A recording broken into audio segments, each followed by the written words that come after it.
نحمده ونستعينه ونستغفره ونعوذ بالله من شرور أنفسنا ومن سيئات أعمالنا من يهده الله فلا مضل له ومن يضلل فلا هادي له وأشهد أن لا إله إلا الله وأشهد أن محمدا عبده ورسوله أما بعد أعوذ بالله السميع العليم من الشيطان الرجيم بسم الله الرحمن الرحيم يا أيها الذين آمنوا اتقوا الله حق تقاته ولا تموتن إلا وأنتم مسلمون يا أيها الناس اتقوا ربكم الذي خلقكم من نفس واحدة وخلق منها زوجها وبث منهما رجالا كثيرا ونساء واتقوا الله الذي تساءلون به والأرحام إن الله كان عليكم رقيبا يا أيها الذين آمنوا اتقوا الله وقولوا قولا سديدا يصلح لكم أعمالكم ويغفر لكم ذنوبكم ومن يطع الله ورسوله فقد فاز فوزا عظيما فإن خير الحديث كتاب الله وخير الهدى هدى محمد صلى الله عليه وسلم وشر الأمور محدثاتها وكل محدثة بدعة وكل بدعة ضلالة وكل ضلالة في النار وقال الله تبارك وتعالى في محكم تنزيله واتقوا فتنة لا تصيبن الذين ظلموا منكم خاصة وقال الله تبارك وتعالى في موضع آخر وَنَبْلُوكُمْ بِالشَّرِّ وَالْخَيْرِ فِتْنَةً وَإِلَيْنَا تُرْجَعُونَ وقال النبي صلى الله عليه وسلم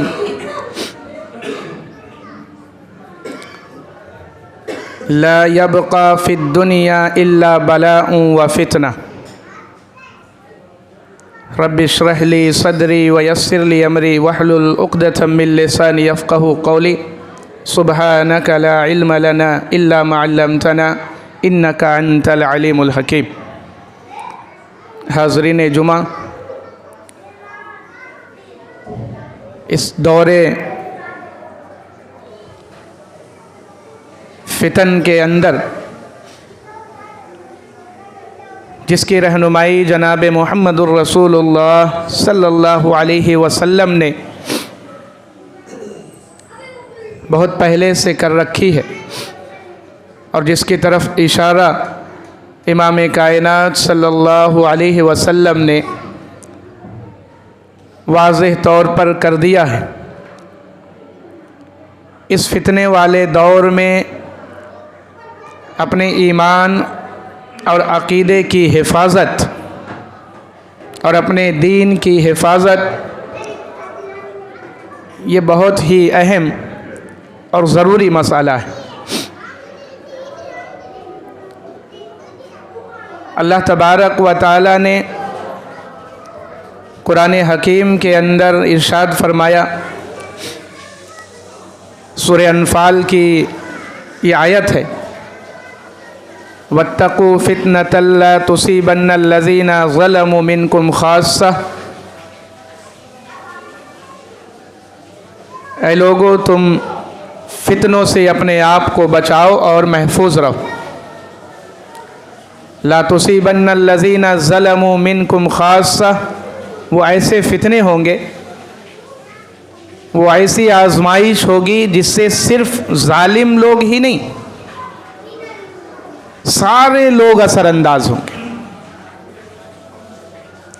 کچھ فتنے ایسے ہوتے ہیں جس سے صرف گنہگار لوگ، ظالم لوگ، بدکار لوگ اس کے چپیٹ میں آتے ہیں، لیکن قیامت کے قریب ایسے فتنے رونما ہوں گے اور سامنے آئیں گے۔ اللہ تبارک و تعالی نے فرمایا لا تصیبن الذین ظلموا منکم خاصہ، یہ صرف خاص طور سے تمہارے اندر پائے جانے والے ظالم اور جابر لوگوں کے لیے نہیں ہوگا، اس میں سارے لوگ شامل ہیں۔ ان فتنوں کی چپیٹ میں سارے لوگ داخل ہو جائیں گے اور آئیں گے۔ اس لیے ہمیں اپنے آپ کو ان فتنوں سے بچانا ہے۔ تاریخ اسلام کا جب ہم مطالعہ کریں گے اور احادیث رسول صلی اللہ علیہ وسلم کی ورق گردانی کریں گے تو ہمیں معلوم ہوگا کہ یہ فتنے ہر دور میں الگ الگ انداز میں اور الگ الگ طریقے سے ایمان والوں کے پاس آئے۔ ابو بکر صدیق رضی اللہ تعالی عنہ کے دور خلافت کو اگر ہم دیکھیں تو سب سے پہلے نبی کریم صلی اللہ علیہ وسلم کے اس دنیا سے چلے جانے اور وفات پا جانے کے بعد سب سے پہلا فتنہ جو آیا ابو بکر صدیق رضی اللہ تعالی عنہ کے دور خلافت میں، وہ فتنہ تھا منکرین زکوٰۃ کا۔ نبی صلی اللہ علیہ وسلم کا انتقال ہو گیا اور زکوٰۃ دینے سے لوگوں نے کیا کیا؟ منع کر دیا۔ اسی طریقے سے مسیلمہ کذاب، یہ فتنہ بھی ابو بکر صدیق رضی اللہ تعالیٰ عنہ کے دور خلافت میں آیا۔ اس نے نبوت کا دعویٰ کر دیا، اللہ کے نبی صلی اللہ علیہ وسلم اس دنیا سے چلے گئے اور اس جھوٹے اور مکار نے اپنے نبوت کا دعویٰ کر دیا، مسیلمہ کذاب۔ ابو بکر صدیق رضی اللہ تعالیٰ عنہ نے اس کو ختم کیا اور اس فتنے کو جڑ سے مٹایا۔ اور اس کے بعد پھر فتنہ ارتداد نے جنم لیا ابو بکر صدیق رضی اللہ تعالیٰ عنہ کے دور خلافت۔ فتنہ ارتداد کیا ہے؟ دین سے لوگ پھر جاتے تھے، مرتد ہو جایا کرتے تھے۔ ابو بکر صدیق رضی اللہ تعالی عنہ نے صحابہ اکرام کو بھیج کر کے اس فتنے سے بھی لوگوں کی حفاظت فرمائی، لوگوں کو بچایا۔ ہر دور میں الگ الگ نام سے، الگ الگ شکل سے، الگ الگ طریقے سے فتنے ہمارے درمیان، ایمان والوں کے درمیان رونما ہوتے ہیں اور اجاگر ہوتے ہیں۔ ایمان والوں کی یہ ذمہ داری ہے کہ ان فتنوں کو سمجھ کر کے اور اپنے ایمان، اپنے عقیدے اور اپنی شریعت اور اسلام کی حفاظت کرے، اپنے معاشرے کی حفاظت کرے اور اللہ کے دین پر استقامت برتے۔ امام مالک بن انس رحمہ اللہ بہت بڑے اپنے دور کے امام، ان کے دور میں نیا فتنہ کیا آیا؟ لوگ جبراً طلاق دینے لگے۔ جبراً طلاق کا رواج ان کے دور میں بہت زیادہ بڑھ گیا۔ امام مالک بن انس رحمہ اللہ نے اس کے خلاف آواز اٹھائی، دین اور شریعت لوگوں کے سامنے پیش کیا، اللہ کے عذاب سے لوگوں کو ڈرایا اور اس کے لیے ڈٹ کر کے کھڑے ہوئے۔ اللہ تبارک و تعالیٰ نے ان کے ذریعہ سے اس فتنے کو کیا کیا؟ ختم کر دیا۔ امام احمد ابن حنبل رحمہ اللہ اپنے دور کے بہت ہی بڑے امام، حدیث کی کتاب جنہوں نے مرتب کیا مسند امام احمد ابن حنبل، ان کے دور میں بھی نیا فتنہ ہوا۔ خلیفہ مامون رشید اور اس کے جو حواری تھے آس پاس بیٹھنے والے، انہوں نے نیا فتنہ اسلام کے اندر جاری کیا اور یہ لوگوں کے درمیان عام کرنے لگے کہ قرآن جو ہے وہ مخلوق ہے، خالق نہیں ہے۔ یہ فتنہ بھی ان کے دور میں اٹھا اور حکومتی طور پر، قانونی طور پر اس بات کو منوانے کی کوشش کی گئی، لیکن امام احمد ابن حنبل رحمہ اللہ نے اس کے خلاف آواز اٹھائی اور کہا کہ اللہ کا قرآن اور اللہ کا کلام جو ہے وہ خالق ہے، مخلوق نہیں ہو سکتا۔ اس کے لیے آپ جیل بھی گئے، آپ نے کوڑے بھی کھائے، آپ نے اذیتیں بھی برداشت کی اور اس فتنے کو آخر کار کیا کرنا پڑا؟ دم توڑنا پڑا۔ تاریخ کے یہ حوالے اور واقعات اس بات کی طرف اشارہ کرتے ہیں کہ ایمان والوں کے درمیان، ان کے سماج، ان کی سوسائٹی، ان کے ماحول اور اس پورے روئے زمین پر فتنے جو ہیں الگ الگ طریقے سے، الگ الگ شکل میں لوگوں کے سامنے رونما ہوتے۔ اور اس فتنوں سے بچنا اور ان فتنوں کو ختم کرنے کے لیے اللہ تبارک و تعالی نے ہمیشہ ہر دور میں علماء کرام کو کھڑا کیا اور محدثین عظام کو کھڑا کیا. انہوں نے اللہ کے دین کی حفاظت کی، لوگوں کے اسلام اور عقیدے کی حفاظت کی، لوگوں کے شریعت کی حفاظت کی اور لوگوں کے معاشرے کو پھر سے دوبارہ اسلامی معاشرہ بنانے کی کوشش کی ہر دور میں. اور اللہ کے رسول صلی اللہ علیہ وسلم نے بھی اس کی طرف اشارہ واضح طور پر کر دیا. لا يبقى في الدنيا الا بلاء وفتنہ، ترمذی شریف کی روایت کتاب الفتن کے اندر. اللہ کے نبی صلی اللہ علیہ وسلم نے فرمایا، معاویہ رضی اللہ تعالی عنہ راوی ہیں، بیان کرتے ہیں اللہ کے نبی صلی اللہ علیہ وسلم نے فرمایا لا يبقى في الدنيا الا بلاء وفتنہ. ایک دور ایسا آئے گا، ایک وقت ایسا آئے گا ایمان والوں پر کہ اس دنیا کے اندر ہر جگہ صرف فتنے ہی فتنے نظر آئیں گے، ہر چیز میں فتنہ نظر آئے گا. مال میں فتنہ، اولاد میں فتنہ، تعلیم میں فتنہ، معاشرے میں فتنہ، گھر کے اندر فتنہ، ہماری ذات کے اندر فتنہ، ساری جگہوں پہ فتنے ہی فتنے ہوں گے جو ہمارے دین کو، ہماری شریعت کو، ہمارے عقیدے کو، ہمارے اسلام کو بالکل مزمحل کر کے رکھ دیں گے، ہلا کر کے اور جھنجھوڑ کر کے رکھ دیں گے. اور صرف بچنے والا وہی ہوگا جو شریعت اسلامیہ پر صحیح معنوں میں عمل کرنے والا ہوگا، جو اللہ سے محبت کرنے والا ہوگا، جو جناب محمد الرسول اللہ صلی اللہ علیہ وسلم کی حقیقی پیروی کرنے والا ہوگا، کتاب و سنت پر عمل کرنے والا ہوگا، اللہ کے فرائض کی پابندی کے ساتھ اس کو بجا آوری کرنے والا ہوگا اور نبی صلی اللہ علیہ وسلم کے سنتوں کو زندہ کرنے والا. ہمیشہ نئے نئے فتنے ہمارے معاشرے کے اندر الگ الگ نام سے، الگ الگ شکل سے ہمیشہ آتے رہتے. مال و دولت کو فتنہ اللہ تبارک و تعالیٰ نے قرآن حکیم کے اندر فرما دیا، انما اموالکم و اولادکم فتنہ. اے لوگو، تمہاری مال و دولت، تمہاری اولاد تمہارے لیے فتنہ ہے، دین سے روکنے کا کام کرتی ہے، دین سے دوری کا کام کرتی ہے، شریعت اسلامیہ کی مخالفت پر ابھارتی ہے. مال و دولت جس کے پاس زیادہ ہو جائے اس کو کے پاس اپنے بیوی بچوں کے لیے وقت نہیں ہوتا، نماز تو بہت دور کی بات ہے، مسجد میں آتا بھی نہیں.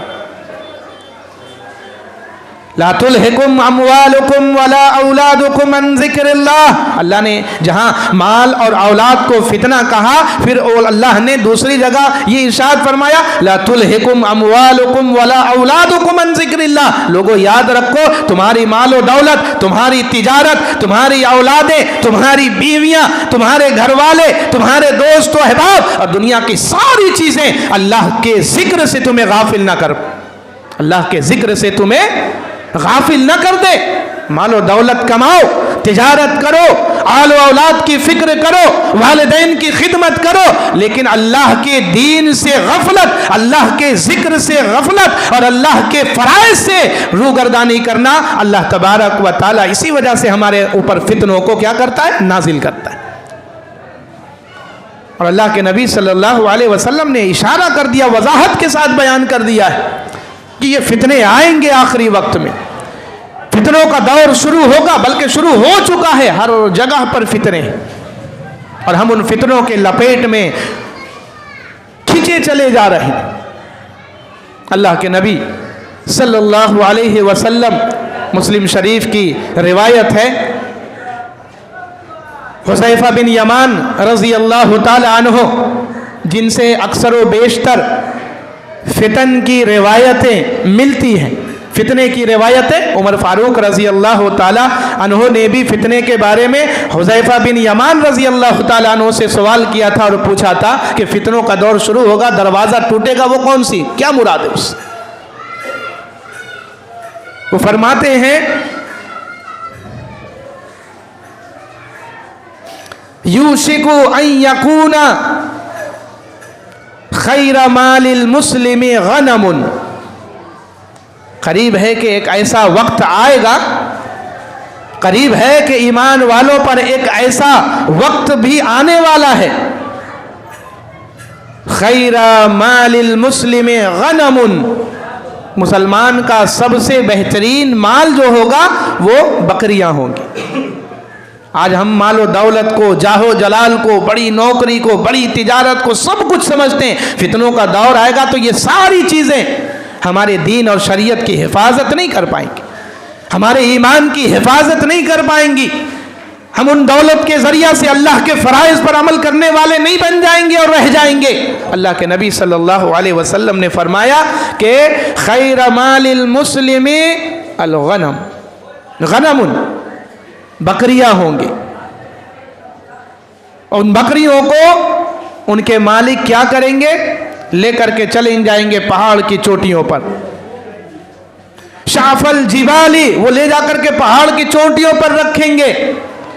وہ مواقع المطری، اور جہاں بارش زیادہ ہوتی ہے ایسے علاقوں میں چلے جائیں گے، اپنے دین کو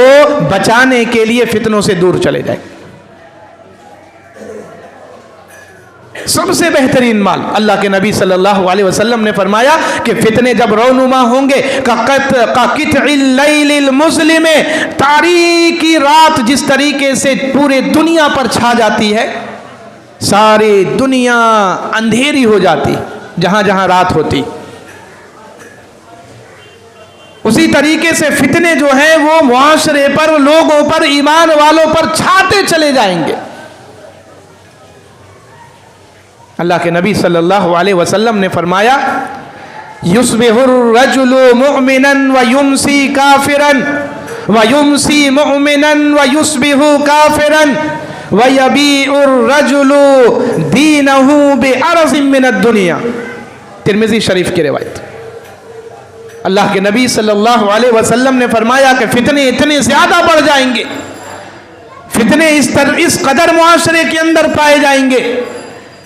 آزمائشیں اور بلائیں اس قدر اللہ رب العالمین عرش زمین والوں پر نازل کرے گا کہ رات کی تاریکی کی طرف فتنے ہر جگہ پھیل جائیں گے۔ کوئی گھر، کوئی علاقہ، کوئی خطہ، کوئی سرزمین باقی نہیں ہوگا جہاں پر فتنہ نہ پایا جاتا۔ تبھی تو اللہ کے نبی صلی اللہ علیہ وسلم نے کہا کہ وہ پہاڑ کی چوٹیوں پر لے کر کے چلے جائیں گے وہاں اپنے، اور دوسری روایتوں میں آتا ہے کہ وہ اپنی بکریوں کو پہاڑ پر لے کر کے چلا جائے گا، وہاں پر بکریوں کا دودھ نکال کر کے پیے گا، ان کو پہاڑ پر چرنے کے لیے چھوڑ دے گا، نماز کا وقت ہوگا اذان دے گا، اللہ کے لیے رکوع اور سجود کرے گا، اور اپنے ایمان کو فتنوں سے بچا کر کے اللہ رب العالمین کی عبادت میں لگا رہے گا۔ یہ بلڈنگیں، یہ گاڑیاں، یہ گھر، یہ تجارت، یہ مال و دولت، یہ جائیداد سب بیکار ہو جائیں گے۔ آخر وقت میں ہمیں اپنے ایمان اور عقیدے کی حفاظت کے لیے کہاں جانا پڑے گا؟ وہیں جا کر کے پہاڑ کی چوٹیوں پر، صحراؤں میں، جنگلوں میں اپنے ایمان کو فتنوں سے بچانے کے لیے، اپنے آپ کو فتنے سے محفوظ رکھنے کے لیے غوثہ نشینی اختیار کر کے وہیں زندگی بسر کرنا پڑے گا۔ یصبح الرجل مؤمنا ویمسی کافرا،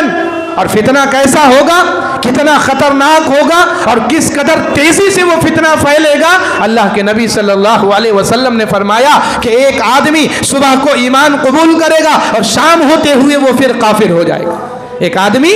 صبح کو ایمان قبول کرے گا، مسلمان اور مومن بنے گا، اور شام ڈھلتے ہی، سورج غروب ہوتے ہی وہ کافر بن جائے گا۔ وَيُمْسِي مُؤْمِنًا وَيُصْبِحُ كَافِرًا، شام کو اگر کوئی آدمی ایمان قبول کرے گا، صبح سورج طلوع ہونے کے ساتھ ساتھ اس کا ایمان بھی اور اسلام بھی ختم ہو جائے گا، وہ کافر ہو جائے گا، کافر سے مسلم ہو جائے گا۔ صبح اور شام کا یہ معاملہ، اتنے زیادہ فتنے۔ یبیع الرجل دینہ بعرض من الدنیا، یہاں تک کہ فتنوں کا یہ حال ہوگا کہ اس وقت جو لوگ موجود ہوں گے وہ اپنے دین کو دنیا کی معمولی سی چیز کے عوض میں بیچ دیں گے۔ اور آج یہ سارا معاملہ ہمارے سامنے، رسم و رواج کے نام پر، بدعت و خرافات کے نام پر، شرک کے نام پر، اور نہ جانے کن کن ناموں سے دین اور شریعت کو بالکل کم، بلکہ ایسی ہی ہم ضائع کر رہے ہیں اور بیچ رہے ہیں، اور سارا معاشرہ تماشائی بن کر کے دیکھ رہا ہے، سارا معاشرہ۔ اصل تو کتاب و سنت. دنیا والے کیا کر رہے ہیں, دنیا والے کس چیز کو جائز قرار دے رہے ہیں, دنیا والے کیا کیا کمائی کے لیے اور پیسے جمع کرنے کے لیے اور لوگوں کا اٹریکشن حاصل کرنے کے لیے کون کون سے عمل کر رہے ہیں, ہمیں اس سے کوئی لینا دینا نہیں. ہمارا کام کتاب و سنت پر عمل کرنا ہے. ہمارا کام اللہ رب العالمین سے اور جناب محمد الرسول اللہ, کوئی بھی دنیا کا کوئی بھی ہو,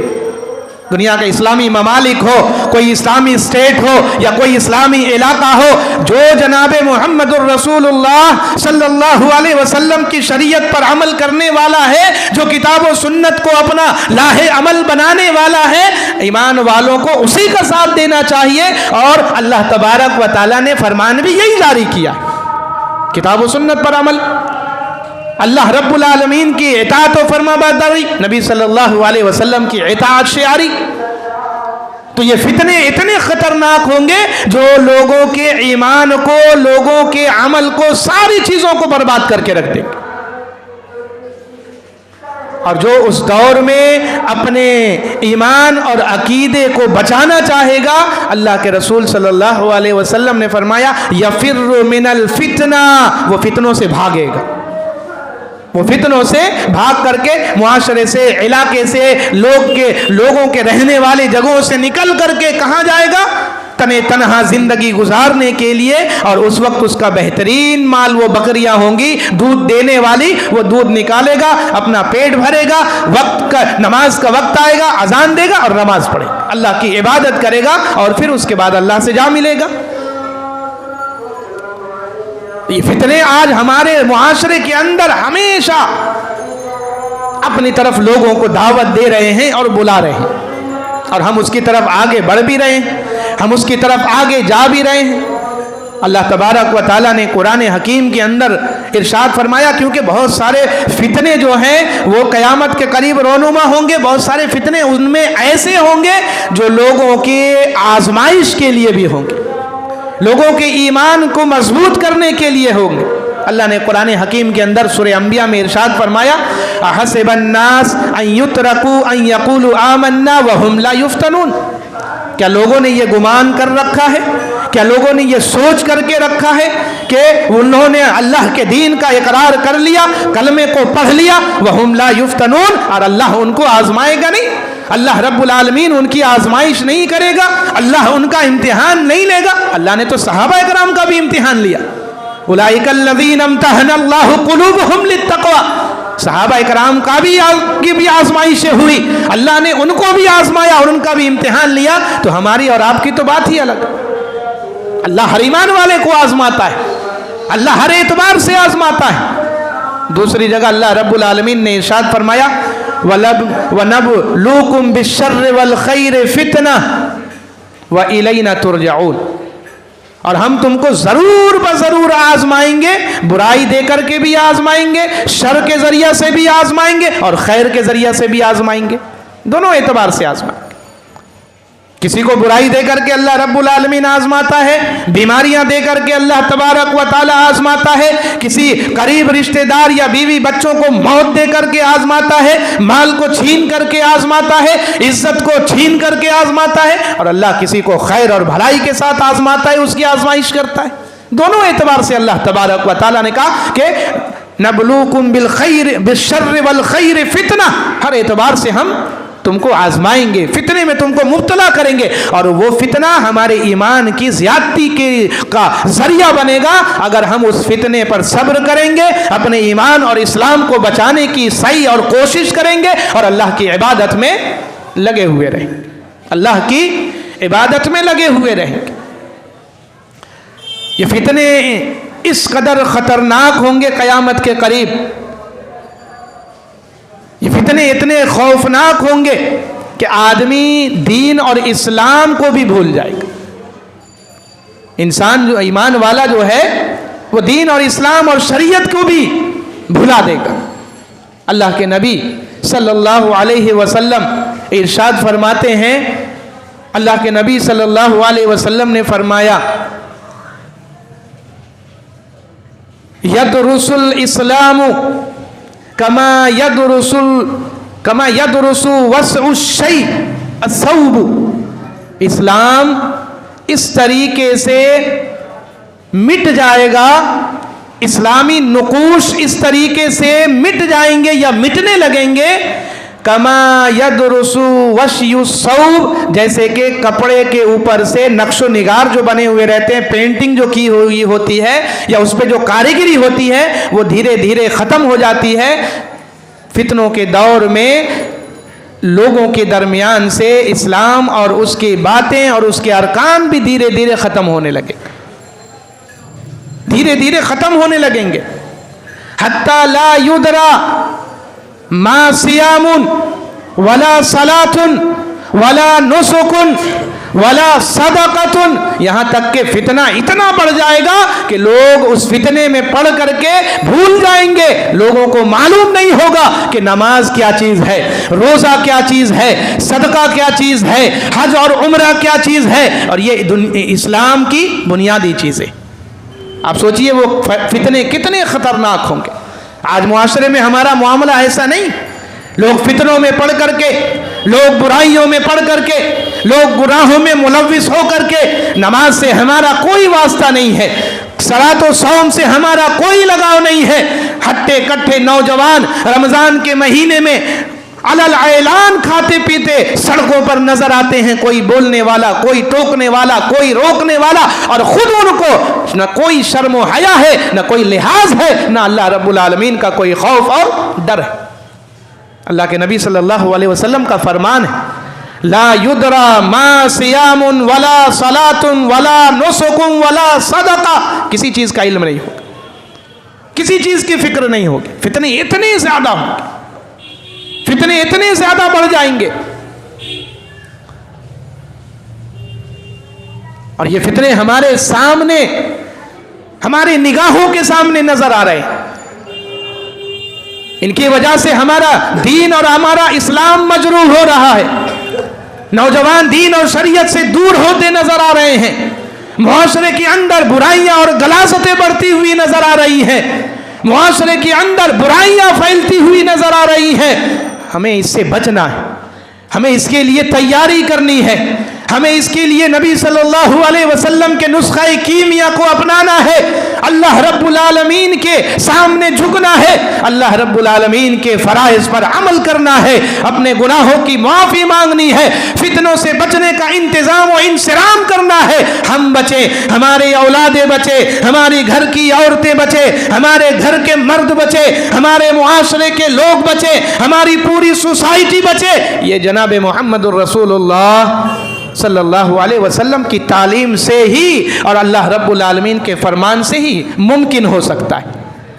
ورنہ پھر ہم برائیوں میں ملوث ہوتے چلے جائیں گے، برائیوں میں لت پت رہتے چلے جائیں گے، اور ایک دن ایسا آئے گا کہ ہم گناہوں میں اسی طریقے سے لت پت اللہ رب العالمین کے پاس چلے جائیں گے، اور پھر اس کے بعد ہمارا سارا معاملہ جو ہے وہ بیکار ہو جائے، سارا معاملہ ختم ہو جائے۔ اس لیے ہم اس فتنوں سے بچنے کی تیاری کریں۔ فتنے بہت سارے ہیں، مال کا فتنہ ہے، اولاد کا فتنہ ہے، اور تجارت اور بزنس کا فتنہ ہے، اسی طریقے سے دجال کا بھی فتنہ ہے، قبر کے عذاب کے معاملات ہیں، ساری چیزیں ہیں، لیکن ہم نے ان ساری چیزوں کے لیے تیاری کیسے کیا؟ ہم ان ساری چیزوں سے نپٹنے کے لیے اپنے آپ کو کیسے تیار کر رہے ہیں؟ اللہ کے نبی صلی اللہ علیہ وسلم، ایک حدیث میں اللہ کے نبی صلی اللہ علیہ وسلم نے فرمایا کہ فتنے گھروں کے اندر اس طریقے سے داخل ہوں گے جس طریقے سے بارش کا قطرہ جو ہے ہر جگہ ہر زمین کے حصے اور خطے میں گرتا ہے، ویسے ہی فتنے آئیں گے۔ اور ایک دوسری روایت میں اللہ کے نبی صلی اللہ علیہ وسلم نے فرمایا کہ جس طریقے سے گھروں کے اندر سورج کی شعاعیں اور کرنیں ہر گھر میں داخل ہوتی ہیں، فتنے قیامت کے قریب ہر گھر میں اسی طریقے سے داخل ہوتے رہے، سارے گھروں میں۔ آج ہم آبزرویشن کریں، مشاہدہ کر کے دیکھیں کہ معاملات کتنے بگڑے ہوئے، معاملات کتنے خطرناک ہیں، اور یہ ساری چیزیں اللہ کے نبی صلی اللہ علیہ وسلم نے آج سے تقریباً 1500 سال پہلے اس کی طرف اشارہ کر دیا اور بیان کر دیا، بتا دیا، لیکن ہم نے کیا تیاری کی؟ ہمیں سوچنا ہے، ہمیں غور و فکر کرنا ہے کہ ہم فتنے سے بچنے کے لیے، گناہوں سے بچنے کے لیے، اللہ اور رسول کی نافرمانی سے بچنے کے لیے ہم نے تیاری کیا کی؟ عمریں گزر رہی ہیں، 60 سال، 70 سال، 80 سال، 90 سال تک ہماری زندگی کی بہاریں چلی گئی، ہم نے اپنے رب کو خوش اور راضی کرنے کے لیے کیا کیا؟ وَلْتَنْظُرْ نَفْسٌ مَّا قَدَّمَتْ لِغَدٍ وَاتَّقُوا اللَّهَ إِنَّ اللَّهَ خَبِيرٌ بِمَا تَعْمَلُونَ۔ اے لوگوں، یہ نہ سمجھو کہ ہمارا پروردگار دیکھتا نہیں ہے، ہمارا پروردگار سنتا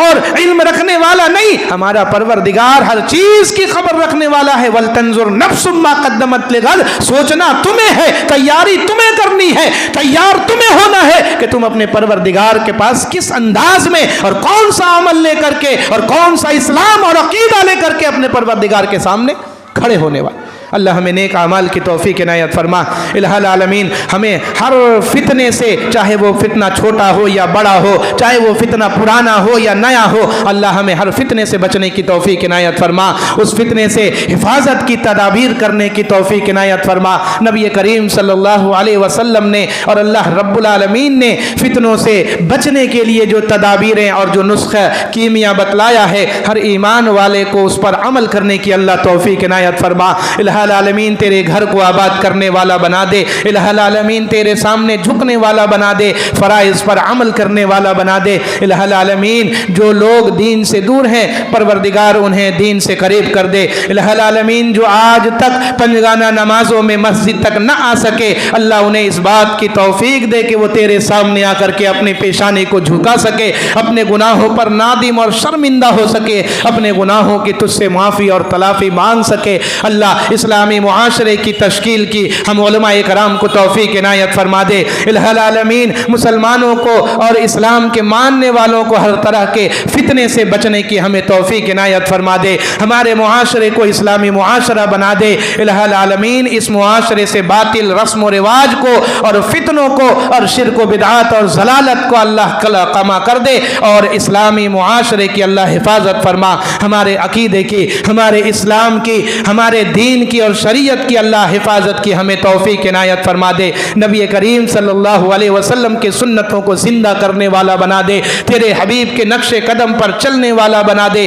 تیرے حبیب کے ہر ایک ادا کو اپنانے والا بنا دے، اور اسلامی معاشرے کو اللہ امن اور سلامتی کا گہوارہ بنا دے۔ جو بیمار ہیں انہیں شفائے کلی عطا فرما۔ الہ العالمین جو گمراہ ہو چکے ہیں انہیں ہدایت نصیب کر دے۔ الہ العالمین جو صراط مستقیم سے، تیری توحید سے ہٹ کر کے زندگی گزار رہے ہیں، اللہ ہم دعا کرتے ہیں کہ تو انہیں ہدایت سے ہمکنار کر دے۔ اقول قولی ھذا استغفر اللہ لی ولکم ولسائر المسلمین۔